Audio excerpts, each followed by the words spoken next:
예레미야 11장 9절에서 17절까지 제가 읽겠습니다. 여호와께서 또 내게 이르시되 유다인과 예루살렘 주민 중에 반역이 있도다. 그들이 내 말 듣기를 거절한 자기들의 선조의 죄악으로 돌아가서 다른 신들을 따라 섬겼은즉 이스라엘 집과 유다 집이 내가 그들의 조상들과 맺은 언약을 깨뜨렸도다. 그러므로 나 여호와가 이같이 말하노라. 보라, 내가 재앙을 그들에게 내리리니 그들이 피할 수 없을 것이라. 그들이 내게 부르짖을지라도 내가 듣지 아니할 것인즉 유다 성읍들과 예루살렘 주민이 그 분향하는 신들에게 가서 부르짖을지라도 그 신들이 그 고난 가운데서 절대로 그들을 구원하지 못하리라. 유다야, 네 신들이 네 성읍의 수와 같도다. 너희가 예루살렘 거리의 수대로 그 수치스러운 물건의 제단 곧 바알에게 분향하는 제단을 쌓았도다. 그러므로 너는 이 백성을 위하여 기도하지 말라. 그들을 위하여 부르짖거나 구하지 말라. 그들이 그 고난으로 말미암아 내게 부르짖을 때에 내가 그들에게서 듣지 아니하리라. 나의 사랑하는 자가 많은 악한 음모를 꾸미더니 나의 집에서 무엇을 하려느냐? 거룩한 제물고기로 네 재난을 피할 수 있겠느냐? 그때 네가 기뻐하겠느냐? 여호와께서는 그의 이름을 일컬어 좋은 열매 맺는 아름다운 푸른 감람나무라 하였었으나 큰 소동 중에 그 위에 불을 피웠고 그 가지는 꺾였도다. 바알에게 분향함으로 나의 노여움을 일으킨 이스라엘 집과 유다 집의 악으로 말미암아 그를 심은 만군의 여호와께서 그에게 재앙을 선언하셨느니라. 우리가 성경을 읽는 중에 가장 재미없게 느끼는 부분이 레위기하고 아마 예레미야일 겁니다. 레위기는 너무 여러분의 관심과 멀고 예레미야는 너무 끝없이 심판을 선언하니까 여러분들도 불편하시겠죠. 예레미야의 가치는 이스라엘 백성이 이제 포로가 되는 그 결정적인 그 역사의 과정 속에서 이스라엘을 꾸짖는 하나님의 종으로서 예레미야의 기록들입니다.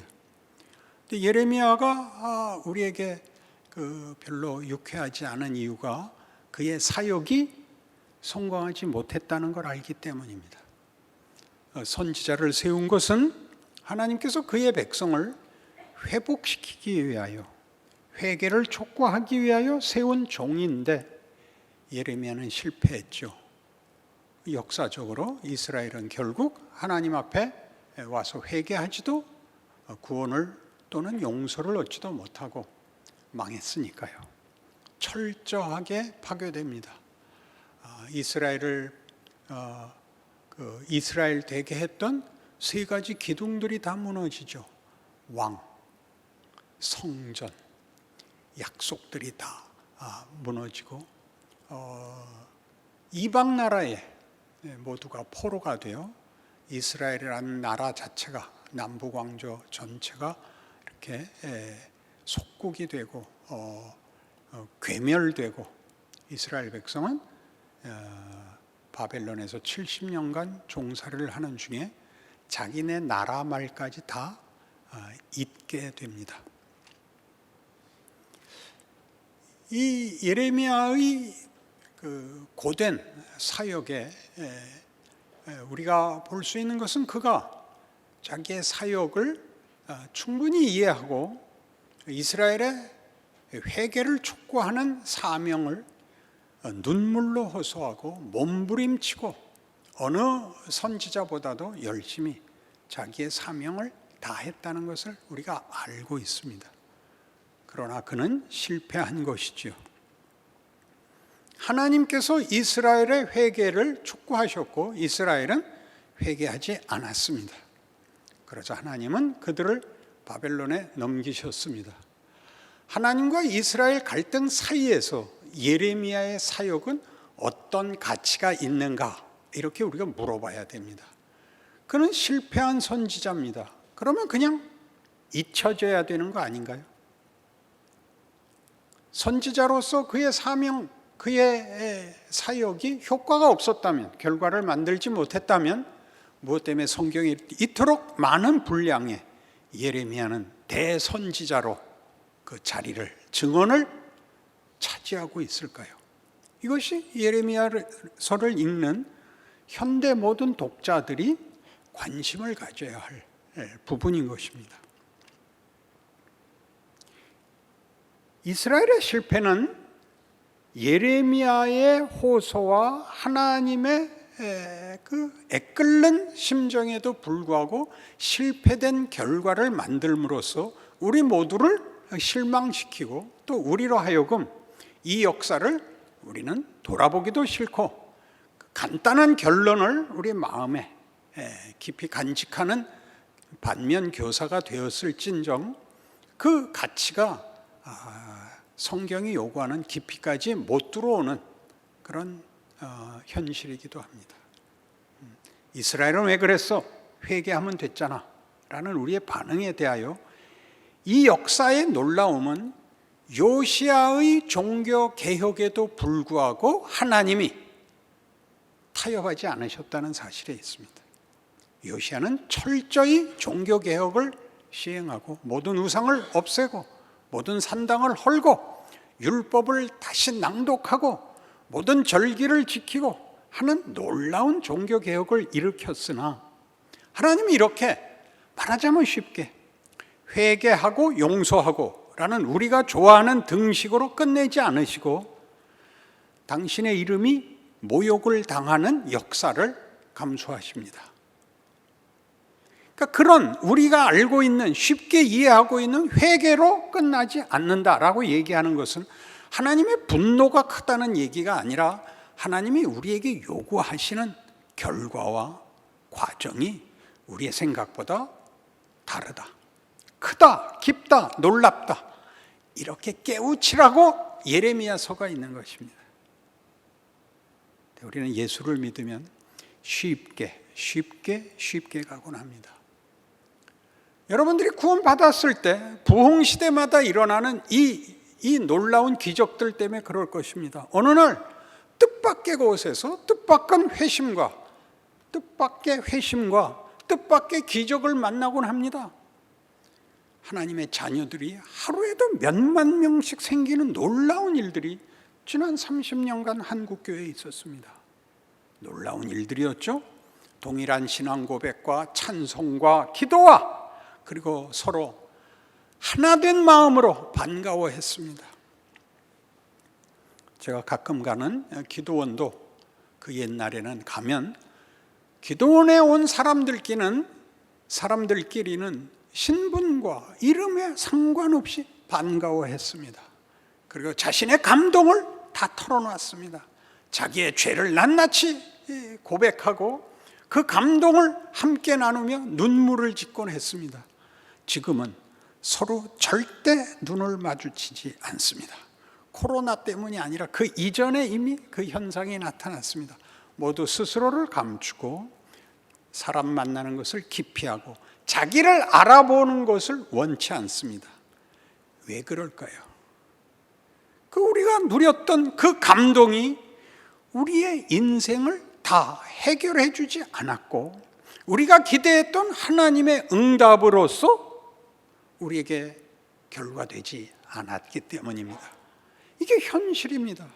한국교회가 한국 인구의 25%가 신자다라고 큰 소리를 쳤던 그 시대에서 30년 만에 지금은 기독교인이라는 얘기를 아무 데서도 안 하고 기독교에 관한 것을 대중 앞에서 밝히려고 들지 않는, 서로 숨기는 현실이 되었습니다. 그것은 무슨 신앙의 어떤 크기나 진정성의 문제가 아니라 우리 모든 그 감격과 그 경험과 그 진심과 그 소원을 갖고 있음에도 불구하고 우리가 겪게 된 부흥 이후, 감격 이후, 기적 이후의 실망 때문입니다.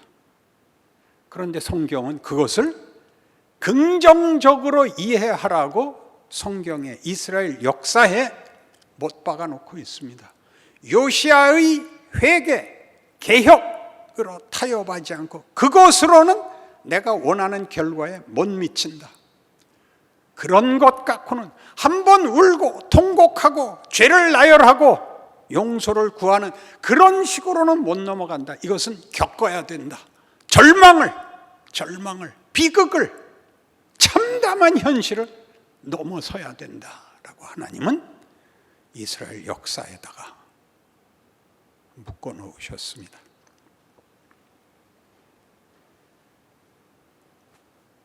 예레미야는 지금 오늘 본문에서 보는 것 같이 하나님이 예레미야를 선지자로 불러놓고서 뭐라 그러냐면 여기쯤 와서, 즉 11장에서 20장까지의 10장 동안에 예레미야의 선지 사명에 대하여 외면을 합니다. 뭐라고 외면을 하죠? 너는 이 백성을 위하여 나한테 기도하지 마라. 그들의 회개를 촉구하지 마라. 나는 용서하지 않겠다.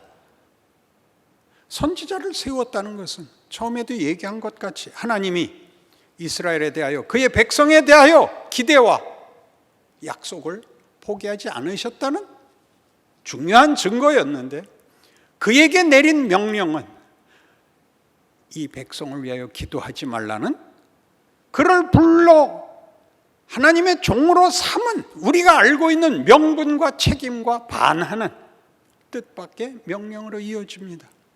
그것은 하나님만 속상한 결정이 아니라 예레미야 자신에 대해서도 속상한 그 마음의 진심인데, 20장에 가시면, 예레미야 20장에 가시면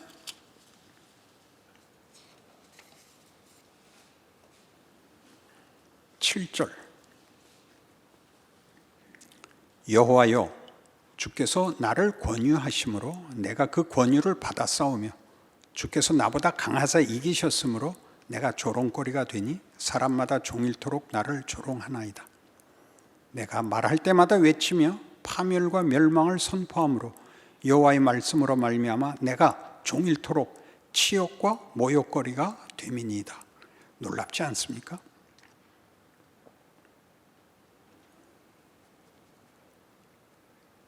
우리말 번역은 완곡하게 되어서 여호와여 주께서 나를 권유하심으로 내가 그 권유를 받아 싸우며 주께서 나보다 강하사 이기셨으므로 내가 종이 되었습니다. 이렇게 되어 있는데 원문은 조금 더 강합니다. 여호와여 주께서 나를 속이셨으므로 내가 속았습니다. 나를 종으로 불러놓고 아무 결과도 허락하지 않으셨습니다. 나는 내가 받은 사역을 하는 중에 아무의 회개도 아무의 환대도 받지 못하고 오히려 그들 앞에 내가 하나님의 회개를 촉구했다는 이유 때문에 구원을 위하여 책임 있는 결과를 가지라는 요구 때문에 나는 그들에게 조롱거리가 되었습니다. 그리고 실제로 예레미야는 그들 손에 죽습니다. 하나님, 나를 종으로 삼으셨으면 그것은 분명히 이 백성을 위하여 좋은 결과를 만들자는 것 아니었습니까?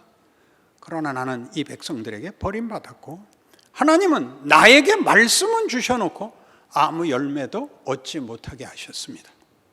그렇게 얘기합니다. 그러나 9절에 내가 다시는 여호와를 선포하지 아니하며 그의 이름으로 말하지 아니하리라 하리라 하면 나의 마음이 불붙는 것 같아서 골수에 사무치니 답답하여 견딜 수 없나이다. 이런 결론을 그가 얘기하고 있습니다. 그러니 예레미야라는 선지자는 하나님 앞에서도 외면당하고 백성 앞에서도 외면당한 하나님의 선지자로서 하나님의 뜻에 동참하며 백성들의 현실에 동참하는 이중적 모순과 충돌 속에서 갖는 갈등과 내부 분열이 그러하여금 우리가 알고 있는 신앙의 어떤 경지, 하나님이 우리에게 만들려고 하는 어떤 자리에 들어가게 만들고 있는 것입니다. 그 예레미야서에서 가장 놀라운 점은 예레미야가 자신의 이 예언을, 자신의 사역을, 하나님의 뜻을 분명히 전하는 기계적이고 정확무호한 어떤 순전성과 열심과 진심을 가지고 일을 한 것으로 평가되지 않고 같은 예레미야 36장에 찾아가 보시면 이런 놀라운 기록이 있는데,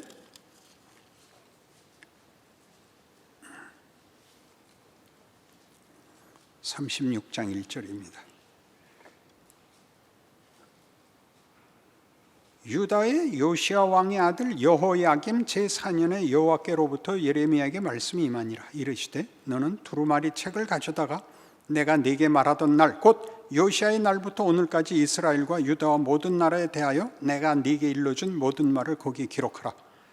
유다 가문이 내가 그들에게 내리려 한 모든 재난을 듣고 각기 악한 길에서 돌이키리니 그리하면 내가 그 악과 죄를 용서하리라 하시니라. 말하자면 이게 여호야김 4년, 유다 왕의 아들, 그렇죠? 요시야의 아들. 요시야는 609년에 바로 느고와 싸우러 나가서 무기또에서 죽어버렸습니다. 요시야 통치의 중간 어간에 예레미야는 부름을 받았고, 여호야김 4년이면 그의 사역이 한 20년쯤 된 것입니다. 그때 말하자면 이 예레미야서를 쓰는 것입니다. 하나님께 받은 말씀을 쓰는데 그 말씀은 어떤 그의 경험과 현실 속에 쓰여지냐 하면 앞에서 얘기한 하나님이 나를 속이셨습니다. 우기셨습니다. 나를 강권하셔서 할 수 없이 내가 끌려 나왔는데 내 사역에 하나도 답을 준 것이 없습니다. 그럴 수 있습니까? 라는 울부짖음 속에서 이 책을 쓰게 되는 것입니다. 그는 고향이 아나돗인데 아나돗의 고향 사람들이 예레미야를 죽이려고 듭니다. 그를 감옥에 구덩이에 잡아놓고 그에게 못할 짓을 합니다. 그런 자기 고향 사람들까지도 배척하고 그의 인생에 하루도 평안한 날이 없는 이 갈등, 이 고통, 하나님의 마음에 동참하여 이스라엘의 완악함을 고쳐야 하는데 그것이 불가능한 역사적 운명 앞에서 자기의 사역이 실패할 수밖에 없는 데서 자신이 있어야 하는 그 모든 고난 속에서 이 글을 씁니다.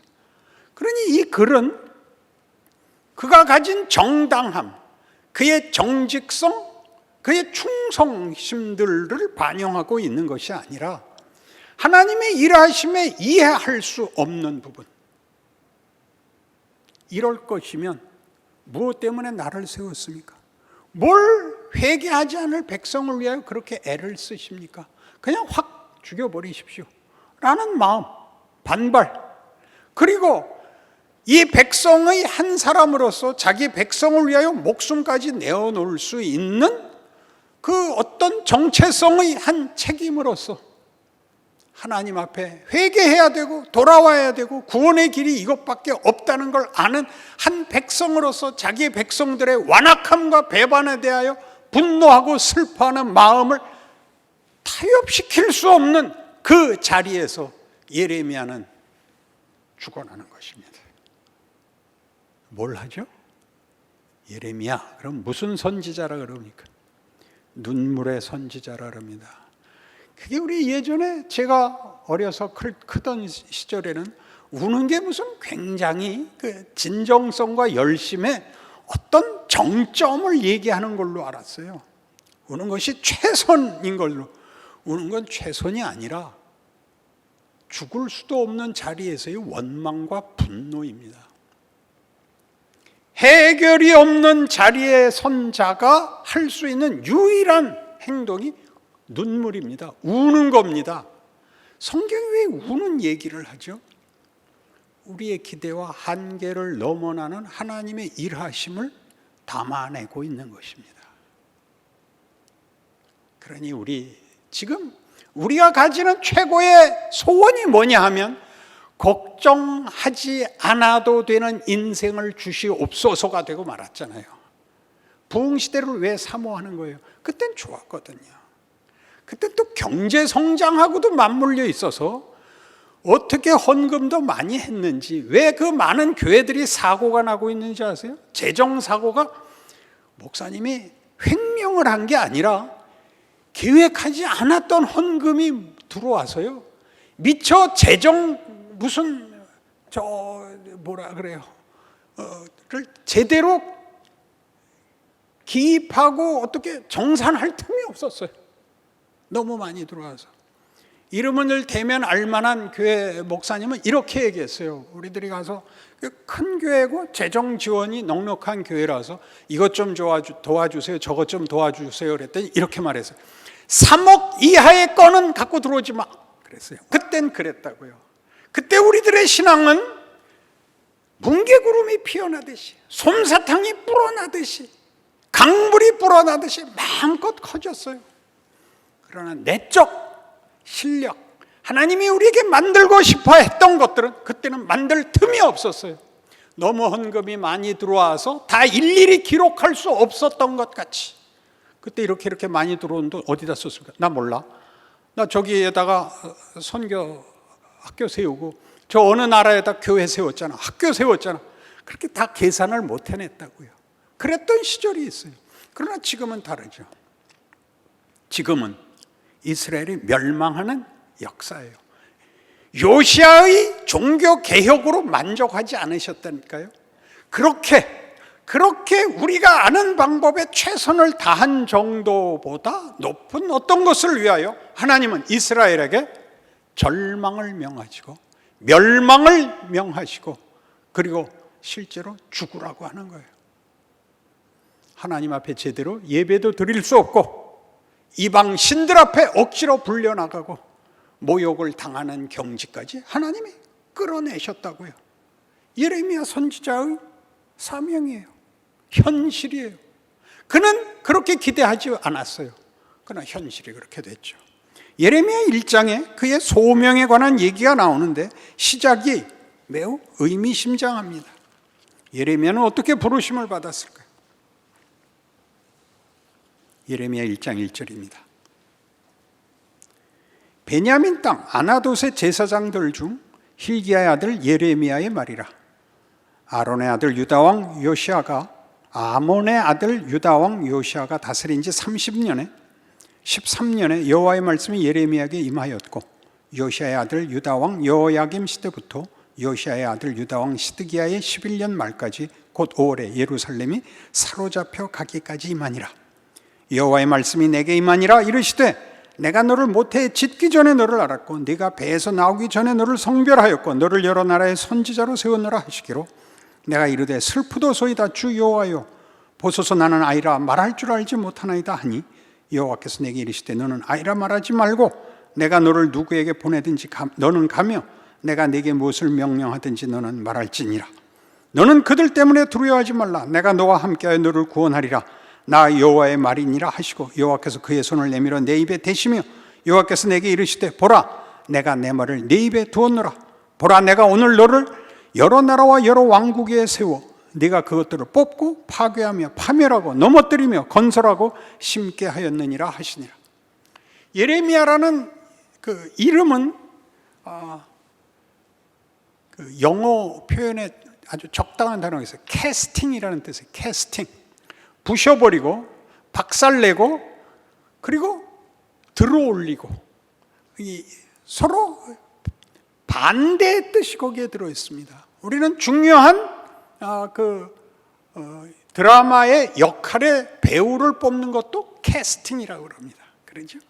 그리고 무엇을 주사위를 집어 던지는 것을 캐스팅이라고 합니다. 뭘 집어 던져서 부수는 것도 캐스팅이고 뭘 어느 자리에 올려 세우는 것도 캐스팅입니다. 예레미야는 그 일로 보냄을 받습니다. 그러나 그는 얘기합니다. 나는 그럴 만한 실력이 없습니다. 그래서 하나님께서 넌 걱정하지 마라. 그건 내가 할 일이다. 너는 내가 보내는 곳에 가고 내가 주는 말로 네 사명을 감당해야 된다. 이렇게 됩니다. 그래서 그는 나라들을 무너뜨리기도 하고 세우기도 하는 일에서 하필 자기 조국을 무너뜨리는 일을 맡죠. 바벨론이 마치 모든 나라의 주인인 것 같고 바벨론이 섬기던 신이 이스라엘이 섬기는 여호와보다 더 큰 신인 것 같은 이 하나님의 선지자로서 감당할 수 없는 일에 세움을 받는 것입니다. 그러니 그의 생애가 얼마나 그에게 혹독했겠습니까? 하나님이 그에게 요구했던 모든 것은 이거였습니다. 너희는 하나님 앞에 더 이상 용서받을 수 없는 자리까지 죄를 지었으므로 바벨론에 잡혀가야 된다. 그 혹독한 심판을 순종해라였습니다. 그러니 그는 이스라엘의 멸망을 얘기할 뿐만 아니라 바벨론에 팔려가고 붙잡혀가면서 그걸 순종하라는, 그것이 하나님의 뜻이라는 도저히 말이 맞지 않는 사명을 가지게 됐죠. 그는 무엇보다도 그래서 매국노라는 공격을 받습니다. 그러나 이 일을 위하여 하나님은 예레미야를 뱃속에서부터 준비하셨답니다. 누구 생각이 나죠? 바울이 그랬던 거 기억나지 않습니까? 바울은 스데반을 죽이고 그리고 하나님의 종이 됩니다.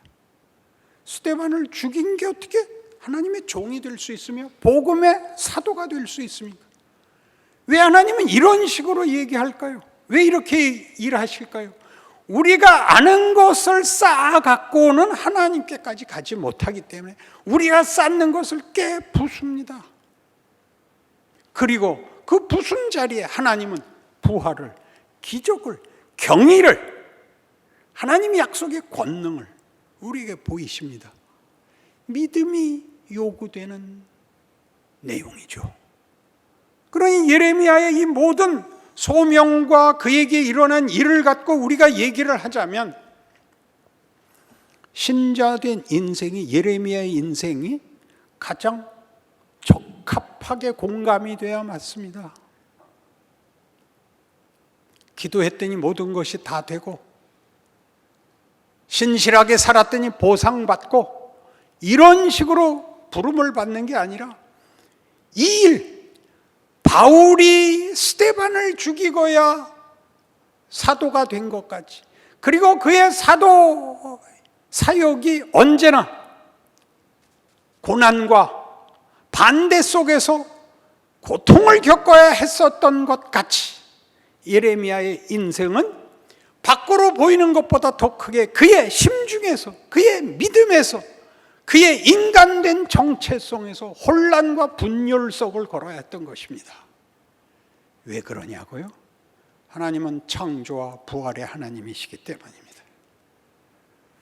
우리의 기대와 우리의 비겁함, 우리의 타협, 기만을 넘어서야 됩니다. 우리가 쉽게 생각하는 걸 깨뜨리고 일어서야 됩니다. 여러분이 두려워할 것을 두려워해야 되는데 여러분이 두려워하는 것은 이 안심밖에 없습니다. 예수 믿었더니 쉽게 살게 해 주십시오. 거기가 하나님이 진정 우리와 싸우는 곳입니다. 우리 인생에서 싸워야 될 부분입니다. 하나님이 이 사실을 우리에게 모든 인생에 가르치는 인생에서의 실존적 경험이 있습니다. 사춘기죠. 사춘기를 지나지 않으면 성인이 될 수 없습니다. 사춘기 때 두 가지 일에 직면하는데 하나는 순진적 이상성에 한번 잡힙니다. 왜 사람들은 싸우는가? 왜 사람들은 죄를 짓는가? 왜 진실하게 살 수 없는가? 정직하면 되지 않는가? 겸손하면 되지 않는가? 이런 생각을 한번 하는 것이 사춘기 때 우리가 가지는 순수성이고, 또 하나 정반대로 사람들은 말하는 것과 실제가 달라. 가장 그럴듯한 말도 거짓말이야. 사람은 믿을 수가 없어. 짐승만도 못해를 배우는 것도 사춘기 때 배우는 겁니다. 그것이 나이 들어서 맨 나중에 선택해야 되는 두 가지 선택의 내용이 아니라 크기 위해서 부닥쳐야 되는 모순이고 갈등이고 분열입니다. 하나님의 자녀가 된다는 것은 이 세상에 일어나는 어떤 조건 속에서라도 하나님의 선하심과 복되심으로 역사하고 있다고 믿는 것입니다. 순종하는 것입니다. 힘듭니다. 권할 수조차 없습니다. 그 길을 걸어야 됩니다. 어느 시대에나 하나님이 요청하는 하나님의 증인들이 있어야 됩니다. 뭘 해야 된다고요? 울어야 됩니다. 울고 견디고 이기십시오. 하나님의 일하심을 여러분이 입 다물고 순종하는 것으로 보이셔야 됩니다. 그것이 역사가 증언하는, 성경이 증언하는 하나님이 일하시는 방법이요, 우리에게 요구하시는 인생입니다.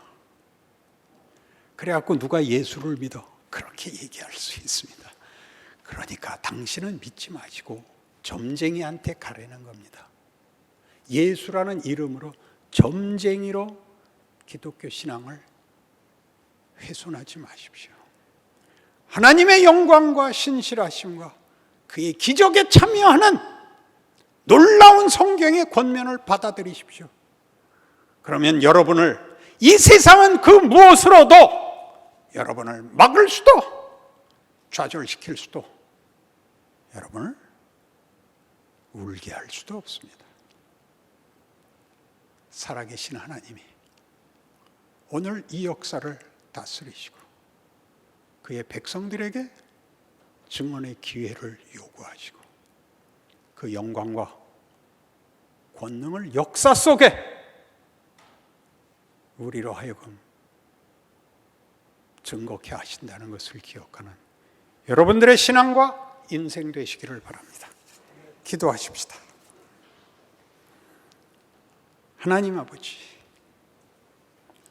우리에게 하나님을 더 알게 하시고 하나님의 선하심과 능력이 이 세상의 모든 도전과 반항과 왜곡을 이기고 그 한가운데서 부활과 생명과 진리와 승리와 기쁨을 만든다는 것을 기억하는 하나님의 사람으로 살게 하여 주옵소서. 그것은 우리의 복이며 고백이며 하나님의 부르심에 대한 정당한 반응입니다. 그 기쁨이 우리 교회에 있게 하여 주시옵소서. 예수님 이름으로 기도합니다. 아멘.